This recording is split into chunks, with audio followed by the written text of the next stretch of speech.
Today we're going to talk about dashes because they are the most, I think, misused and maybe misunderstood punctuation that I think makes a huge difference when you use them properly. So we're going to talk about the hyphen, the N dash, and the M dash, and the differences between all three so you can use them with confidence. Let's get started. Welcome to Robin Writers. My name is Becca, and before we get into our dash discussion today, I have a special gift for you, a free gift.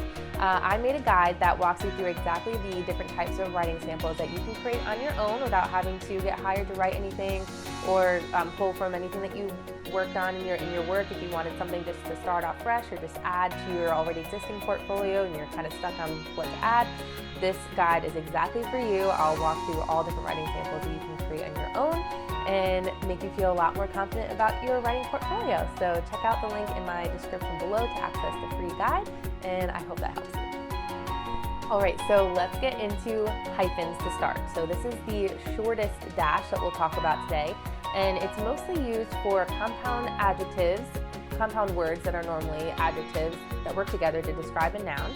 They're also used for when a compound adjective is split up into two words. They're also used when a compound adjective is broken up by another word. They're also used in a line break of a word, and they're also used when a word is spelled out. Okay, so let's take a look at one example. So the sentence, the Philadelphia-based employees had a party, okay?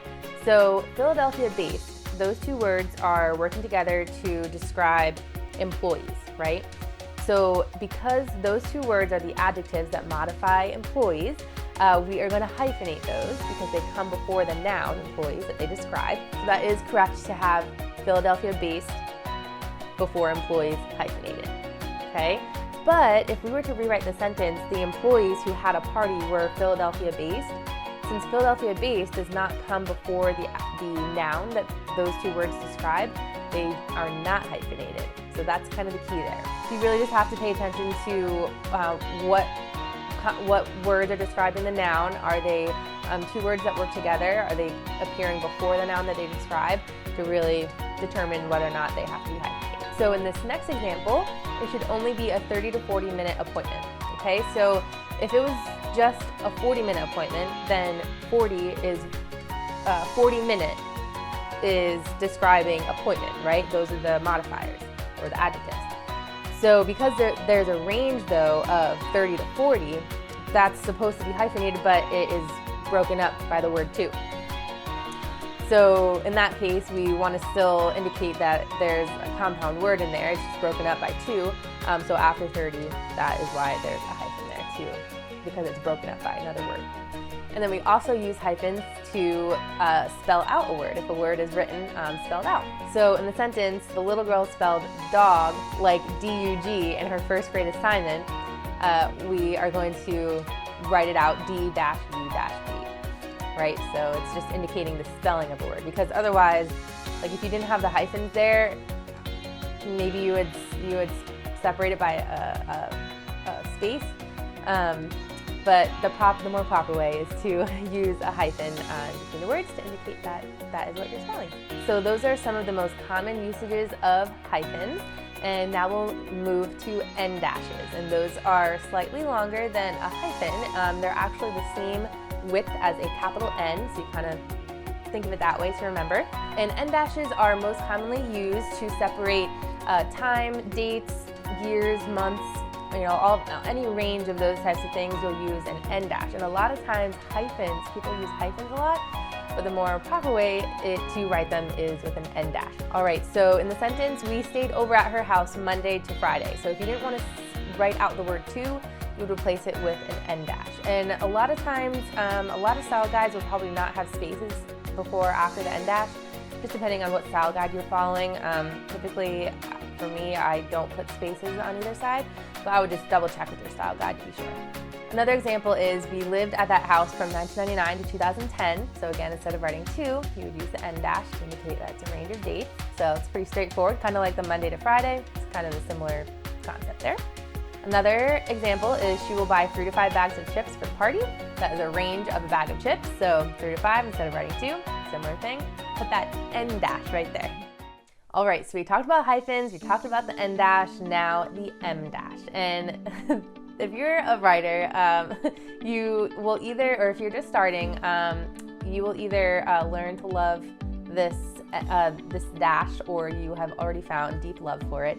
I don't know what it is, but you can ask any like pretty established writer about the em dash, and you'll see that most likely they will have some specific feelings for the em dash. I love the em dash. A lot of other writers share that love with me. It's just one of those punctuations that kind of just makes the sentence more like graceful. It's more like poetic. There's something about it that just like gives a good vibe to the sentence. So the more you use it, maybe the more you'll see. But it's kind of like, you know, it's not like a hard stop. It's just very like flow. You know, just keeps the writing flowing nicely and adds a good touch to the writing, adds a good rhythm to the writing. I think that's what it is. It's like a good rhythm to the words, to the sentences when you use it. So maybe that's it. All right, so the em dash is the longest of the 3 dashes that we have talked about today, and similarly to the em dash, the em dash is the same width as a capital M. So it's easy to understand and kind of think about the different sizes, so you can kind of recognize or just remember which one is shorter, which one is longer.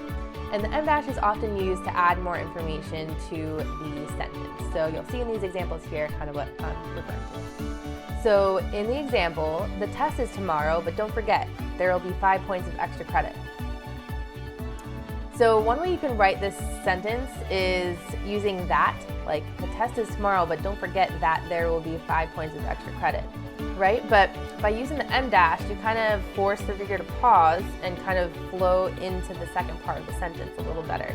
And it kind of takes away another word that we don't really use. A lot of times that is a word that we just don't use, or we don't need that much of. A lot of times it strengthens the sentence by just removing that. So when we write the test is tomorrow, but don't forget, there will be 5 points of extra credit. You know, that just, I feel like the em dash kind of makes the rhythm of the sentence a little smoother and less words, and it flows better. But that is a proper way to use it because we're adding more information to the sentence, right? Another example. You will be thankful for signing up with us. Plus, we also offer free coffee for every visit. So in this case, we could have used a period, right, to break up the sentence, but we decided to use an em dash here to kind of connect it together. Kind of like when you use a semicolon, you're kind of connecting two similar phrases into one sentence. A lot of times with the semicolon, you could use a period, but you want to kind of connect those two ideas together. So this is similar, right? You'll be thankful for signing up with us. Plus, we'll also offer free coffee for every visit. So offering free coffee is a part of signing up for whatever this example is referring to that I thought of off the top of my head. So in order to connect those two ideas, we use an em dash. All right, and then another example is, you will have such a great time, not to mention all of the great food that will be there. Okay, so this is similar to the sentence we just talked about, right? We're adding a little bit more information to the sentence about having a great time, and we're connecting those two phrases, those two ideas together to kind of make it flow and just connect better, right? And again, we could use a period there to stop the first sentence and then start a new sentence. But if you kind of want it to flow better, a little better, and have, like I said before, like the rhythm of the sentence kind of feel a little smoother, you could use an em dash just like in this situation and have a good sentence that kind of keeps things flowing. All right, so that is the basics of the hyphen, the en dash, and the em dash. So I hope that clears things up a little bit for you. This is just, again, something that when you use them properly, it just improves our writing, it improves the flow of our writing, improves punctuation, and how what we're writing look more consistent and just more proper. So again, I hope that helps you. Before I let you go, I want to remind you about my free guide that I have for you to make you so much more confident about your writing portfolio and include great samples of your work without you having to be hired to write anything. You can just write it yourself.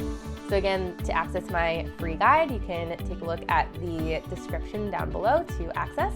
And I can't wait for you to check it out. Have a fabulous day.